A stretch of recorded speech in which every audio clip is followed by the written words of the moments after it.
Bonjour à tous, alors aujourd'hui je vous propose un exercice du manuel seconde variation. Donc cet exercice portera sur les vecteurs.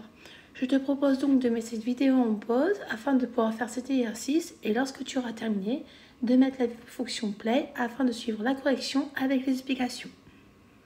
Je suppose que tu as eu le temps de faire cet exercice, donc nous allons corriger cela ensemble. Et donc la première question, on nous demande de faire une petite figure afin de conjecturer une relation entre les vecteurs BC et le vecteur IJ.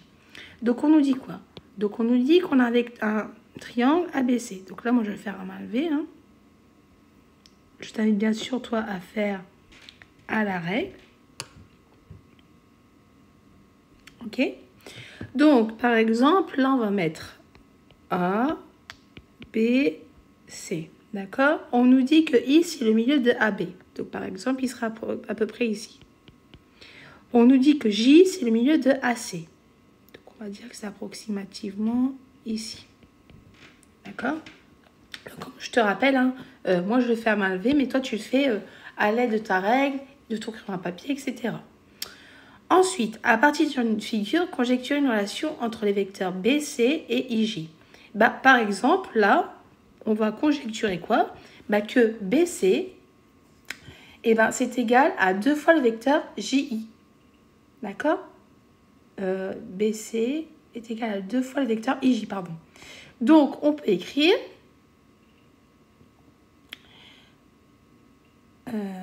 BC est égal à 2 fois le vecteur IJ. Donc, ça serait une conjecture, d'accord? Donc, on verra après par la suite, donc c'est-à-dire la question B, lorsqu'on va démontrer si cette relation-là, cette conjecture-là est vraie. Donc, on va essayer de faire ça ensemble. On sait quoi d'après l'énoncé?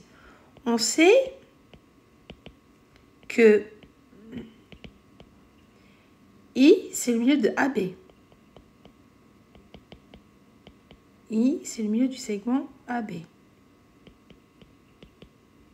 D'accord? Donc, on peut dire quoi? On peut dire que BI est égal à IA. Donc, BI égale à IA. Oui, c'est ça. Parce qu'on a bien le même sens, même direction, etc. Parce que regarde bien. Tu vois, ton vecteur BI, il est là. Et là, ça serait IA. D'accord? On voit bien qu'ils ont le même sens, même norme, et même sens, même norme, et même direction. Alors, ensuite, on sait quoi d'autre? On sait aussi que J, c'est le milieu de AC. Je vais prendre une autre couleur. J, c'est le milieu du segment AC. Donc, on peut dire quoi? On peut dire aussi qu'on a JC qui est égal à AJ. Pareil, parce qu'il y a le même sens, même direction, même longueur. D'accord? Mais nous, on veut trouver une relation en fonction du vecteur BC qui serait égal à 2 fois le vecteur IJ. Regarde. Par exemple, si on fait BC là, et si on utilisait par exemple la relation de Chasles. Par exemple, si on introduisait ici I. D'accord? Ça va nous donner quoi? Ça va nous donner BI plus IC. Tu es d'accord avec moi? Ok? Sauf qu'il y a un petit problème. Nous, on veut aussi avoir quelque chose en fonction de... comment ça s'appelle? En fonction de J. Comme nous, on veut quelque chose en fonction de J, là, on voit bien que BI, on sait que ça va être IA. IC, pour l'instant, ça ne nous sert pas à grand-chose. Donc, par exemple, on va supposer, par exemple, maintenant, on va insérer ici J. D'accord? Ça va nous donner quoi? On sait déjà que BI, ça reste BI, plus le vecteur IJ, parce que là, on introduit le J.J, plus le vecteur JC. D'accord? Ok. On sait quoi d'autre? On sait que JC, c'est égal au vecteur AJ. D'accord? On sait quoi d'autre? On sait que BI, c'est égal au vecteur IA. Très bien. Donc, on va remplacer tout ça avec les données qu'on connaît. Donc, on sait quoi?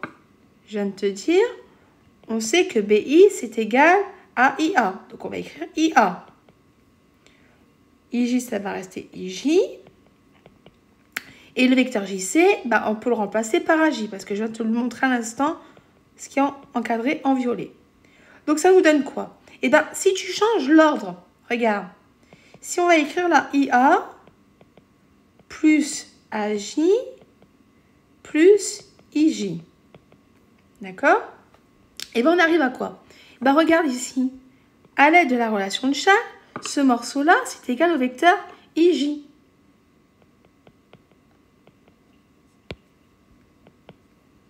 Donc, IJ plus IJ, ça nous donne 2 fois le vecteur IJ. Donc, on a montré quoi? On a montré que le vecteur BC est égal à 2 fois le vecteur IJ. Voilà. Donc, notre conjecture est confirmée. Donc, BC est égal à 2 fois le vecteur IJ. Voilà. Donc, déjà, on a fini la première partie de la question. D'accord? Maintenant, on va faire la question numéro 2. On nous dit quoi? On nous dit ABCD est un quadrilatère quelconque. EFGH sont les milieux respectifs des côtés ABCD, CDA. En utilisant le résultat de la question 1, démontrer que EFGH est un parallélogramme. D'accord. Eh bien, on va faire la même chose. On va faire un petit schéma. Alors, on a quoi? On a un quadrilatère quelconque.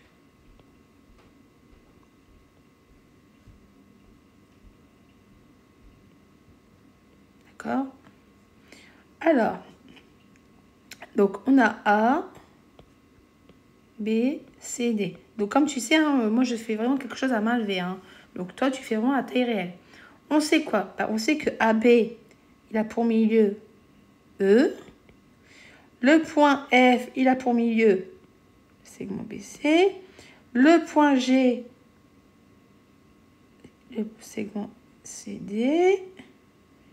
Et là, H. OK. En utilisant le résultat de la question 1, démontrer que E, F, G, H, donc nous on veut montrer que ça, c'est un parallélogramme. Je l'ai pas très bien fait, mais bon. C'est comme je viens de te dire tout à l'heure, hein, c'est quelque chose vraiment à main levée.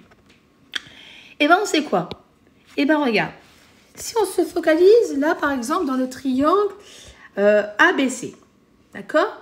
On sait que E, c'est le milieu de AB. Donc là, on va regarder. Dans le triangle ABC. Donc si tu veux, je te fais une petite couleur pour que tu arrives à te remarquer. Il est où le triangle ABC? OK? Voilà. On sait quoi? On sait que E est le milieu de AB, donc du segment AB, d'accord? On sait quoi d'autre? On sait que F est le milieu du segment BC, d'accord? OK? Donc, on sait quoi d'autre? Bah, automatiquement, d'après ce qu'on vient de montrer à l'instant, parce que tu te rappelles, on avait dit quoi? Ici, on avait dit que BC, vecteur BC, c'est égal à 2 fois le vecteur IJ. D'accord? Et bien, automatiquement, regarde, ça veut dire quoi ici? Ben, ça veut dire que AC est égal à 2 fois le vecteur EF. D'après la question, ce qu'on vient de montrer à l'instant. Donc, d'après la question 1, on peut dire que AC, le vecteur AC, est égal à 2 fois le vecteur EF. D'accord? Très bien. Ensuite, si on fait pareil maintenant dans l'autre triangle. Regarde, si on fait dans l'autre triangle. Dans le triangle ADC, on sait quoi? Et bien pareil, on sait que on sait quoi? On sait que H est le milieu de AD. On sait aussi que G est le milieu de DC. Donc pareil, comme la question précédente, donc d'après la question 1, on peut dire que AC est égal à 2 fois le vecteur HG. D'accord? Mais ça veut dire quoi? Eh bien, comme AC est égal à 2 fois le vecteur EF, mais qui est aussi égal à 2 fois le vecteur AG, ben on conclut donc EF, le vecteur EF est égal au vecteur AG. Donc si les deux vecteurs sont égaux, ben ça veut dire quoi? Ben ça veut dire que le quadrilatère HEFG est un parallélogramme. Parce que tu sais très bien que d'après ton cours, que lorsqu'on a des vecteurs collinaires comme ici, ça veut dire que notre quadrilatère est un parallélogramme. Donc, je te réexplique. Là, on sait, par exemple, si tu te focalises ici dans le triangle ABC, d'accord? Tu sais, d'après la question précédente, que là, par exemple, si ton point E, c'est le milieu du segment AB, et que ton point F, c'est le milieu du segment BC, bah, automatiquement, ce que tu as montré juste avant, automatiquement, bah, le vecteur là, EF, là, qui est ici, bah, automatiquement, le vecteur AC est égal à 2 fois le vecteur EF. Pareil, si tu te focalises maintenant dans le triangle ADC, eh ben, tu sais que le point H, c'est le milieu du segment AD, le point G, c'est le milieu du segment DC, et donc, comme on vient de montrer à l'instant que AC, c'est égal à 2 fois le vecteur F, tu peux aussi dire que AC, c'est égal à 2 fois le vecteur HG. Donc, ça veut dire quoi? Bah, comme tu sais que AC, le vecteur AC est égal à 2 fois le vecteur EF, 2 fois le vecteur HG, automatiquement, tu peux conclure que le vecteur EF est égal au vecteur HG. Or, d'après ton cours, tu sais quoi? Bah, comme tu sais que là, le vecteur EF est égal au vecteur HG, tu peux conclure automatiquement que le quadrilatère HEFGH est un parallélogramme. Voilà. Donc, j'espère que les explications ont été claires pour toi et que tu as pu comprendre. En tout cas, je te dis à bientôt et au revoir.